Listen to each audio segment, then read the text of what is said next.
जली को आग कहते हैं, बुझी को राख कहते हैं और जिस राख में बारूद बने उसे विश्वनाथ कहते हैं। इस डायलॉग से आपको कुछ समझ आया कि हम किस एक्टर के बारे में बात कर रहे हैं। हम बात कर रहे हैं शत्रुघ्न सिन्हा के बारे में, जो बॉलीवुड में शॉटगन सिन्हा के नाम से भी मशहूर है। शत्रुघ्न सिन्हा का जन्म 9 दिसंबर 1945 को पटना, बिहार में हुआ था। वो एक बेहतरीन एक्टर के साथ साथ एक सक्सेसफुल पॉलिटिशियन भी हैं। शत्रुघ्न सिन्हा पटना साइंस कॉलेज से पढ़ाई करने के बाद पुणे के film and television institute of India से पढ़े, जिसके लिए उनके पिता की जगह उनके बड़े भाई ने उन्हें सपोर्ट किया। आपको एक बात जानकर हैरानी होगी कि FTII में आज भी शत्रुघ्न सिन्हा के नाम पर डिप्लोमा कोर्स करने वाले स्टूडेंट्स को स्कॉलरशिप दी जाती है।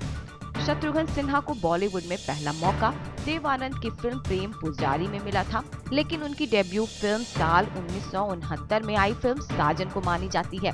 80 का दशक शत्रुघ्न सिन्हा के करियर का गोल्डन पीरियड कहा जा सकता है, क्योंकि इस दशक में उनकी कई सुपरहिट फिल्में आई, जैसे क्रांति, वक्त की दीवार, नरम गरम, कयामत, चोर पुलिस, माटी मांगे खून और खुदगर्द जैसी बेहतरीन फिल्में हैं। साल 1976 में आई फिल्म काली चरण में उन्होंने एक अलग पहचान बनाई। इस फिल्म का उनका एक डायलॉग, सिर पर कफन बांधने वाले कभी मौत से नहीं डरते, बेहद हिट हो गई थी।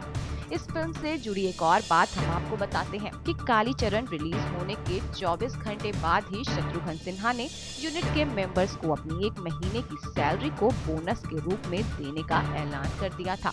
इस फिल्म के बाद से ही वो और मंझे खिलाड़ी बन गए थे। हम आपको उनसे जुड़ी कुछ और बातें बताते हैं जिसे यकीनन आपने सुनी नहीं होगी। शत्रुघ्न सिन्हा के कटे होठ के कारण किस्मत साथ नहीं दे रही थी। ऐसे में वो प्लास्टिक सर्जरी कराने की सोचने लगे। तभी देव आनंद साहब ने उन्हें ऐसा करने से मना कर दिया था। एक्ट्रेस मुमताज की सिफारिश से उन्हें फिल्म खिलौना में काम करने का मौका मिला था। एक्टर धर्मेंद्र के अच्छे दोस्त होने के बावजूद उन्होंने फिल्म गरम धर्म में उन्हें जमकर टक्कर दी थी और गौतम गोविंद में वो शशि कपूर पर भी भारी साबित हुए थे। यहाँ तक कि अमिताभ बच्चन भी कई फिल्में करने के बाद ये महसूस करने लगे थे कि शॉटगन का दबाव उन पर बढ़ता जा रहा है, तो उन्होंने शत्रुघ्न के साथ फिल्मों में काम करने से अपने डायरेक्टर्स को मना कर दिया था। वहीं उनकी पर्सनल लाइफ में भी उथल पुथल मची थी। रीना रॉय से असफल प्रेम के बाद शत्रुघ्न सिन्हा ने पूर्व miss young India Poonam Sinha के साथ शादी रचाई। शत्रुघ्न ने पूनम को चलती हुई ट्रेन में फिल्म पाकीज़ा के डायलॉग अपने पाँव जमीन पर मत रखिएगा को कागज पर लिखकर प्रपोज किया था। शत्रुघ्न सिन्हा बॉलीवुड के ऐसे पहले एक्टर हैं, उन्होंने फिल्म के साथ साथ पॉलिटिक्स में भी एक सफल पारी खेली।